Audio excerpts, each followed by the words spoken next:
Hello everyone. Today we will start cost of preference share capital. देखिए हमने अपनी last class में debt capital cost discuss की थी. अगर किसी बच्चे ने वो विज़िट नहीं किया है तो आप प्लीज़ उसे विज़िट कर लीजिए क्योंकि दैट वाज वेरी इंपॉर्टेंट. और अगर आप लोग उसे नहीं देखेंगे तो आपको यहाँ पर भी क्लियर नहीं होगी चीज़ें. ठीक है, चलिए आज हम शुरू करते हैं cost of preference share capital. तो कॉस्ट ऑफ प्रेफरेंस शेयर, उससे पहले हम मैंने आपको लास्ट क्लास में बताया था कि प्रेफरेंस शेयर्स होते क्या हैं. प्रेफरेंस शेयर कैपिटल होती क्या है. देखिए डेट कैपिटल के बाद जो हमारी फिक्स कॉस्ट कैपिटल होती है that is preference share capital. अब आप कहेंगे मैम ये तो शेयर कैपिटल है, ये फिक्स कॉस्ट कैसे हो सकती है. देखिए जब भी हम प्रेफरेंस शेयर इशू करते हैं तो हम एक सर्टेन इंटरेस्ट रेट, मतलब हम सर्टेन इंटरेस्ट रेट नहीं, सर्टेन प्रॉफिट होता है, सर्टेन परसेंटेज ऑफ प्रॉफिट जो हम डिस्ट्रीब्यूट करते हैं अपने प्रेफरेंस शेयर होल्डर को. ठीक है, क्योंकि हमारी जो इक्विटी कैपिटल है, मैंने आपको लास्ट क्लास में बताया था कि इक्विटी जो कैपिटल होती है वो हमारी 2 पार्ट्स में डिवाइडेड होती है. First is preference share capital and second is ordinary share capital. तो जो प्रेफरेंस शेयर कैपिटल होती है, जो प्रेफरेंस शेयर होल्डर्स होते हैं, उन्हें हम सर्टेन परसेंट ऑफ प्रॉफिट पे करते हैं. तो उन्हें देखिए चाहे प्रॉफिट कितना भी हो, उन्हें हम उतना परसेंट देंगे जो हमने उनके साथ फिक्स किया है. तो इस वजह से इसे फिक्स कॉस्ट कैपिटल भी कहते हैं. ठीक है, बट इसकी जो रेट होती है वो थोड़ी ज़्यादा होती है as compare to debt capital. ठीक है, और इसमें एक और डिफरेंस होता है. देखिए डेट कैपिटल में तो हमारा क्या होता था, टैक्स इंक्लूडेड नहीं होता था. इस वजह से वहाँ पर हम क्या करते थे, इंटरेस्ट में से 1 माइनस टी कर देते थे. इससे क्या होता था, जो हमारा टैक्स की वजह से हमारी कॉस्ट बची है ना. बट यहाँ पर क्या है, यहाँ पर हमारा टैक्स इंक्लूडेड होता है, इस वजह से हम 1 माइनस टी नहीं करेंगे. ठीक है, बाकी जो फॉर्मूला है जो हमने डेट कैपिटल में पढ़ा था वही सेम रहेगा. तो देखते हैं हम कैसे कैलकुलेट करते हैं प्रेफरेंस शेयर कैपिटल पर कॉस्ट. ठीक है, तो इसमें भी 2 केसेस हैं जैसे हमने इसमें पढ़े थे. First was irredeemable and second is redeemable. ठीक है, आप लोग को पता है इररिडीमेबल क्या होता है. इररिडीमेबल मैंने आपको बताया था परपेचुअल, मतलब इसकी जो लाइफ होती है वो अनलिमिटेड होती है, इनफाइनाइट होती है, कोई फिक्स लाइफ नहीं होती, फिक्स मैच्योरिटी नहीं होती है. देखिए इसमें हम अगर पे कर रहे हैं, अगर मान लीजिए डेट कैपिटल था, इंटरेस्ट पे करना है, तो हम हर साल इंटरेस्ट पे करेंगे. हमारा कोई भी मैच्योरिटी पीरियड नहीं है जिसपे ये रिडीम होगा. ठीक है, तो इसी तरह से प्रेफरेंस शेयर कैपिटल में भी जो प्रेफरेंस शेयर्स होते हैं वो रिडीम नहीं होते. ठीक है, वो लाइफ टाइम चलते रहते हैं. ठीक है, हमें लाइफ टाइम उस पर जो भी हमने जो भी हमने परसेंटेज फिक्स किया है वो हमें पे करना पड़ेगा. ऐसे रिडीमेबल होता है. रिडीमेबल में हमारा क्या होता है, एक मैच्योरिटी पीरियड होता है, 5 ईयर्स, 10 ईयर्स, 15 ईयर्स, 20 ईयर्स. तो हमारा एक मैच्योरिटी पीरियड होता है जिसमें हमें प्रेफरेंस शेयर को क्या करना होता है, रिडीम करना होता है. तो इसमें कॉस्ट अलग होती है और इसमें कॉस्ट अलग होती है. तो हम कैसे कैलकुलेट करते हैं आज हम वो सीखेंगे. ठीक है, तो फर्स्ट केस लेकर चलते हैं, irredeemable preference share capital cost. देखिए केस 1 हमारा है irredeemable preference share capital cost. हम कैसे कैलकुलेट करते हैं. देखिए इसे हम अगर प्रेफरेंस शेयर कैपिटल की कॉस्ट को हम मान लीजिए KP से डिनोट करते हैं. ठीक है, अब KP हम इररिडीमेबल के केस में कैसे कैलकुलेट करते हैं. KP इक्वल टू, देखिए जब हम डेट कैपिटल कर रहे थे तो हम इंटरेस्ट को डिवाइड कर रहे थे अपनी अमाउंट रिसीव से. ठीक है, यहाँ पर हमें इंटरेस्ट तो नहीं मिलता, यहाँ पर हमें क्या मिलता है, प्रेफरेंस डिविडेंड मिलता है. तो PD मिलता है, प्रेफरेंस डिविडेंड. ठीक है, उसे हम डिवाइड करेंगे किससे, अमाउंट रिसीव से.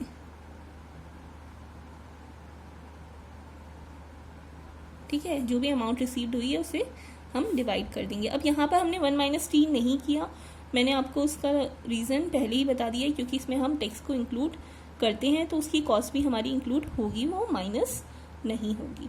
ठीक है, तो इस तरह से हम इररिडीमेबल वाले केस में प्रेफरेंस शेयर कैपिटल की कॉस्ट को कैलकुलेट करते हैं. It is very easy. ठीक है, नेक्स्ट है हमारा दूसरा केस जिसमें है हमारा रिडीमेबल वाला केस. ठीक है,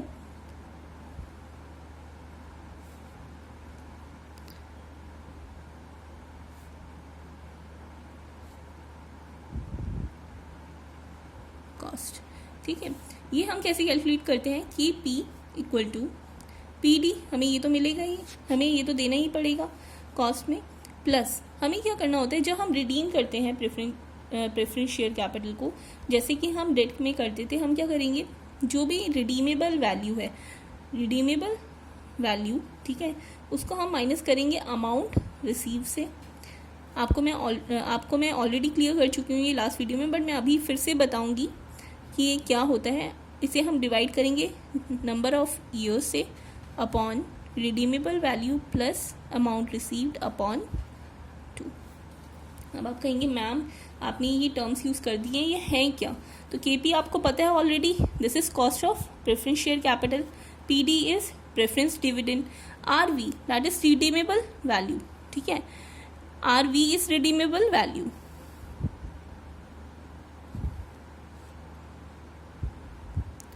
अब देखिए रिडीमेबल वैल्यू किसके इक्वल होती है, जो भी हम देखिए हमने रिडीमेबल वैल्यू क्या होती है, जब हम मेच्योरिटी पे आकर अपने प्रेफरेंस शेयर कैपिटल, अपने प्रेफरेंस शेयर होल्डर्स को क्या पे करेंगे, तो हम उतनी अमाउंट तो पे करेंगे जो हमने उनसे ली है ना, जो हमने उनसे ली है वो तो हम उन्हें पे करेंगे, प्लस हम कुछ उन्हें प्रीमियम भी पे कर सकते हैं।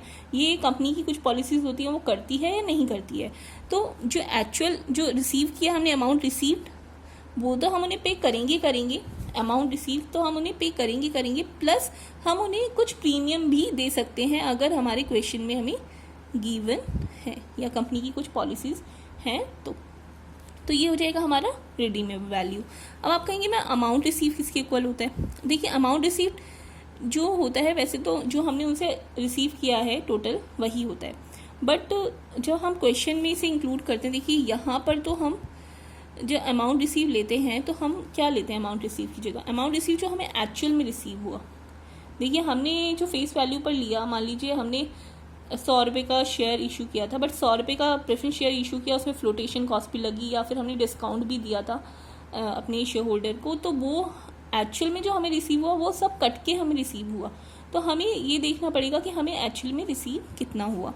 तो एक्चुअली में जो रिसीव हुआ अमाउंट रिसीव वो क्या हुआ, जो भी उसकी फेस वैल्यू थी, जो भी हमने उनसे लिया था, अमाउंट रिसीव, इसे मैं एक्सट्रिक्ट लगा देती हूँ, amount receive minus discount minus flotation cost. Okay class, इस तरह से हम अमाउंट रिसीव कैलकुलेट कर लेते हैं, ठीक है। अब आपको क्लियर हो गया होगा इसमें जो भी हमने टर्म्स यूज़ किए हैं वो कैसे यूज़ किए हैं। इस तरह से जब हमारा रिडीमेबल वाला केस होता है तो हम कैसे cost of preference share capital calculate करते हैं, उसका है ये फॉर्मूला। अब हम देखेंगे रिडीमेबल और इररिडीमेबल का न्यूमेरिकल एग्जाम्पल, जिसके थ्रू आपको अच्छे से क्लियर हो जाएगा कि हम कैसे cost of preference share capital calculate करते हैं। देखिए ये है हमारा example, a company issued 10% perpetual preference shares. Perpetual means irredeemable, okay. Perpetual मतलब ये लाइफ टाइम चलता रहेगा, है ना, इसकी कोई लिमिटेड लाइफ नहीं है।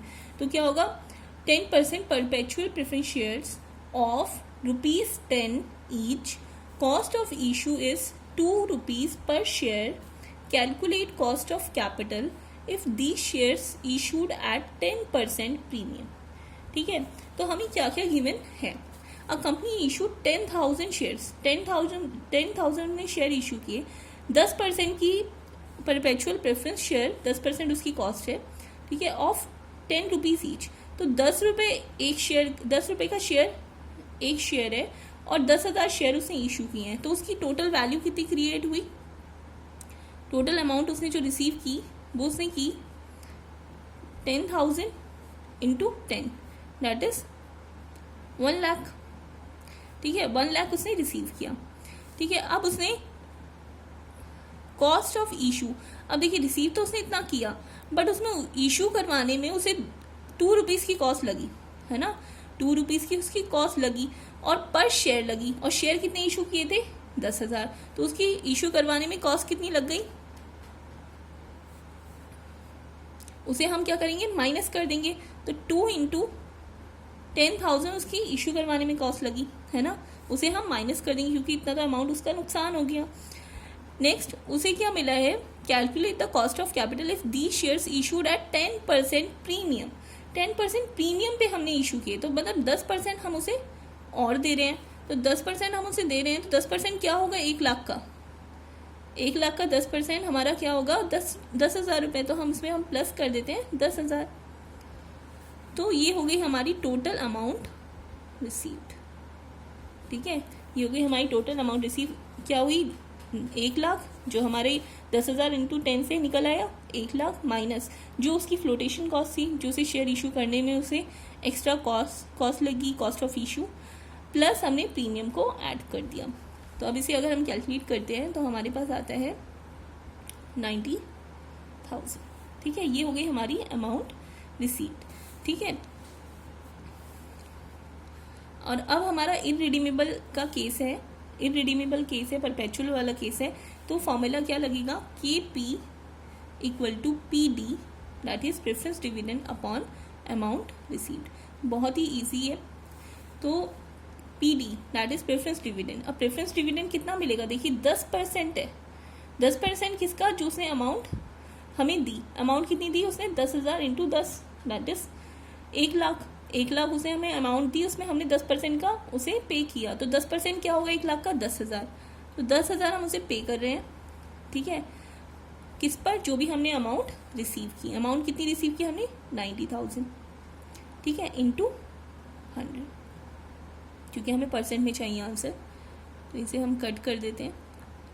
तो हमारे पास आता है 11.11%।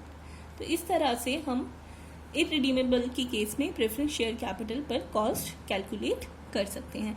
अब दूसरा एग्जाम्पल लेकर चलते हैं, रिडीमेबल वाला केस। उससे भी आपको अच्छे से क्लियर हो जाएगा हम कैसे सॉल्व करते हैं। देखिए, दूसरा एग्जाम्पल है हमारा, a company issues 1 lakh 10% preference shares ₹10 each. Calculate the cost of preference capital if it is redeemable after 10 years and issued at 5% premium. ठीक है, अब इस क्वेश्चन को समझ लेते हैं। देखिए, कंपनी ने क्या इशू किया है, 1 लाख प्रेफरेंस शेयर्स इशू किए हैं 10% पर। ठीक है, और 10 रुपये का एक शेयर है। ठीक है, तो उसकी टोटल जो अमाउंट रिसीव हुई वो कितनी हुई, अगर हम अमाउंट रिसीव निकाल लेते हैं, अमाउंट रिसीव हुई उसकी 1 lakh into 10 that is 10 lakh rupees. ठीक है, अब ये देखो ये कौन सा केस है, पहले तो हमें ये देखना पड़ेगा कौन सा केस है, preference capital it is redeemable. हमें कॉस्ट ऑफ कैपिटल निकालनी है इफ इट इज रिडीमेबल, तो ये रिडीमेबल वाला केस है ना। तो रिडीमेबल वाला केस है तो हमें एक रिडीमेबल वैल्यू भी चाहिए। तो रिडीमेबल वैल्यू मैंने आपको बताया था, जो भी हम अमाउंट रिसीव करते हैं उसमें हम क्या करते हैं, प्लस कर देते हैं प्रीमियम, है ना। तो अमाउंट रिसीव हमने कितना किया, 10 लाख, है ना। और प्रीमियम कितना है हमारा, इशूड एट 5% प्रीमियम। 5% प्रीमियम, 5% किसका, जो हमारी टोटल अमाउंट रिसीव थी। तो उसका 5% कितना होगा, कैलकुलेट करिए। 5% होगा इसका 1% हो जाता है 10 लाख का, 1% हो गया आपका 10,000 रुपीज़। ठीक है, तो आपका जो 5% होगा वो क्या होगा, 50,000 रुपीज़। तो आप क्या कर देंगे, इसमें 50,000 प्लस कर देंगे। ठीक है, तो हमारे पास आ जाएगा दिस अमाउंट। ठीक है, ये अमाउंट हमारे पास आ गया रिडीमेबल वैल्यू। ठीक है, और कुछ हमें चाहिए, एन हमें पता है नंबर ऑफ ईयर्स, कितने ईयर्स के बाद ये रिडीम होगा, 10 ईयर्स के बाद। तो 10 हमारा हो गया एन। ठीक है, अब हम फॉर्मूला लगाते हैं। हमें ऑलरेडी पता है कि हमारा फॉर्मूला क्या है। देखिए, ये हमारे पास फॉर्मूला है, cost of preference capital equal to PD that is preference dividend plus RV is redeemable value minus amount received upon number of years upon average. ठीक है, इन दोनों का अब हम वैल्यू पुट कर देते हैं। PD इज प्रेफरेंस डिविडेंड, हमने देखा था 10% हमारा डिविडेंड था, किस पर, 10 लाख पर। तो 10 लाख का 10% हमारा कितना हो गया, 1 लाख रुपीज़। 1 लाख हमें डिविडेंड मिल गया। ठीक है, प्लस रिडीमेबल वैल्यू हम ऑलरेडी कैलकुलेट कर चुके हैं अपनी, 10,50,000 माइनस अमाउंट रिसीव्ड हमारा कितना था, 10 लाख, 1 लाख इंटू 10। ठीक है, अपॉन नंबर ऑफ ईयर्स से हमारे 10, और इन दोनों का हम एवरेज निकाल लेते हैं।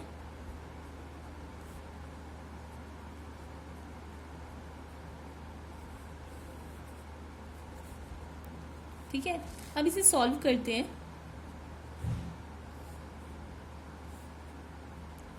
50,000 अपॉन 10 इज 5,000 अपॉन, अगर इसको डिवाइड करते हैं 10 लाख अपॉन, तो हमारे पास आएगा 10,25,000। ठीक है, इस तरह से हमने कैलकुलेशन कर लिया है। अब ये सॉल्व करते हैं आगे, तो हमारे पास आता है अपॉन 1025,000 इंटू 100 भी कर देते हैं, क्योंकि हमें परसेंट में चाहिए हमारी कॉस्ट ऑफ प्रेफरेंस कैपिटल। तो जब हम इसे सॉल्व करते हैं तो हमें क्या मिलता है 10.24%। तो इस तरह से हम रिडीमेबल के केस में भी जो प्रेफरेंस कैपिटल है उसे प्रेफरेंस कैपिटल की कॉस्ट को भी कैलकुलेट कर सकते हैं। ठीक है, ये आपको क्लियर हो गया होगा। नेक्स्ट हम आगे बढ़ते हैं कॉस्ट ऑफ इक्विटी के साथ। कॉस्ट ऑफ इक्विटी, ठीक है। अब कॉस्ट ऑफ इक्विटी में हम क्या करेंगे, जो हमारे ऑर्डिनरी शेयर होल्डर्स बचे, जो हमारे ऑर्डिनरी शेयर होल्डर्स हैं, उन पर भी तो हमें कॉस्ट देनी पड़ती है। अब देखिए इनकी कॉस्ट क्या फिक्स होती है, इनकी कॉस्ट फिक्स नहीं होती। देखिए डेट कैपिटल पर कॉस्ट हमारी फिक्स होती है, प्रेफरेंस शेयर पर हमारी कॉस्ट फिक्स होती है, बट इक्विटी पर कॉस्ट हमारी फिक्स नहीं होती है। इक्विटी पर डिपेंड करता है कि हमारे शेयर होल्डर की एक्सपेक्टेशन क्या है, ठीक है, उस पर डिपेंड करती है हमारी कॉस्ट ऑफ इक्विटी। ठीक है, अब हम बात करते हैं, देखिए इक्विटी की कॉस्ट अगर हम कैलकुलेट करते हैं तो हमारे पास दो केसेस होते हैं। फर्स्ट केस होता है विथ ग्रोथ,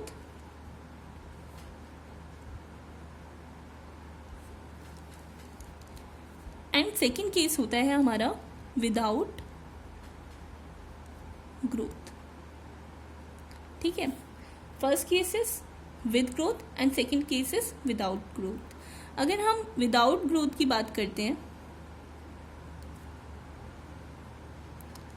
देखिए एक शेयर होल्डर, एक ऑर्डिनरी शेयर होल्डर, उसको जो अमाउंट मिलता है, जो जिस पर वो इन्वेस्ट करता है, वो डिविडेंड के लिए इन्वेस्ट करता है कि उसे डिविडेंड क्या मिल रहा है ना।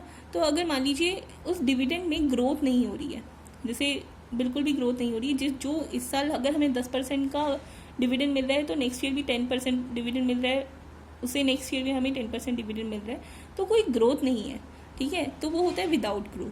तो उसके लिए अगर हमें कॉस्ट ऑफ इक्विटी कैलकुलेट करना होता है, तो कॉस्ट ऑफ इक्विटी को हम डिनोट करते हैं KE से, और उस केस में हमारा जो फॉर्मूला होता है दैट इज D1/P0। अब आप कहेंगे मैम ये D1 क्यों लगाया आपने?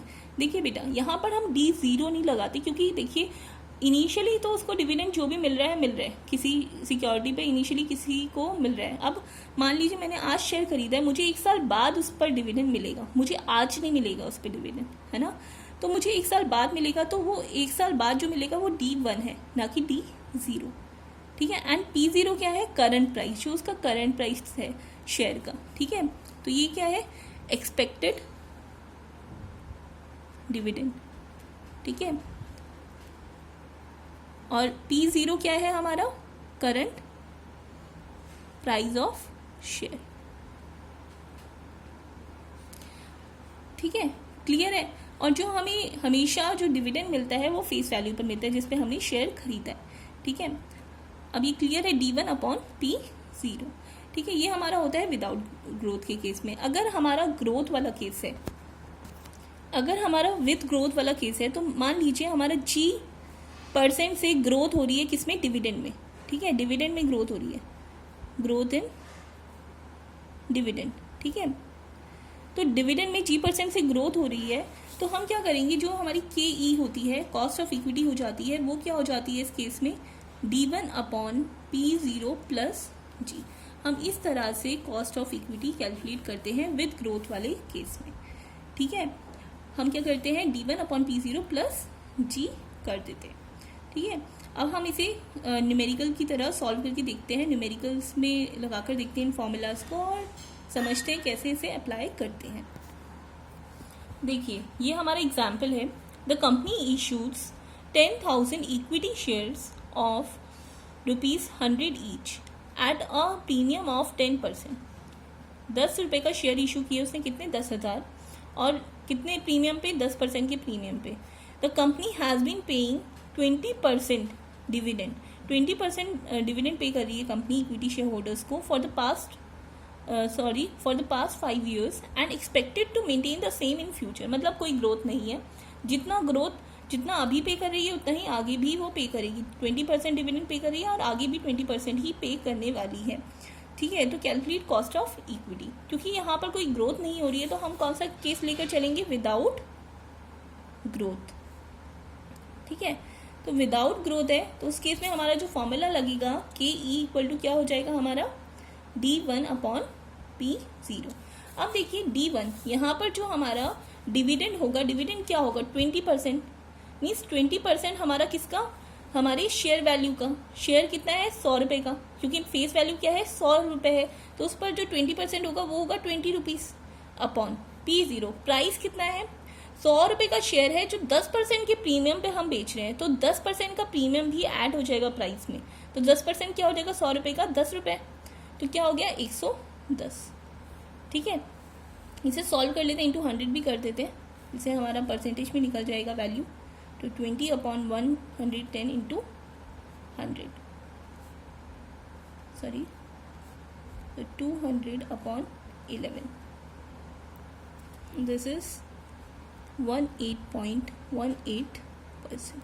तो इस तरह से हम कॉस्ट ऑफ इक्विटी कैलकुलेट कर सकते हैं विदाउट ग्रोथ के केस में। अब देखिए हमारी क्लास एक्सटेंड हो चुकी है, तो आगे मैं अपना जो भी विदाउट ग्रोथ वाला विद ग्रोथ वाला जो हमारा केस है और रिटेन अर्निंग की कॉस्ट है, हम नेक्स्ट क्लास में डिस्कस करेंगे। नेक्स्ट वीडियो में मैं बना दूंगी, तो आप लोग वो विजिट कर लीजिएगा। ठीक है, ओके, यहीं पर हम क्लास को एंड करते हैं। Okay, thank you. अगर आपको ये वीडियो अच्छी लगती है तो प्लीज़ इसे लाइक कीजिए, शेयर कीजिए एंड सब्सक्राइब कीजिए। Okay, thank you class.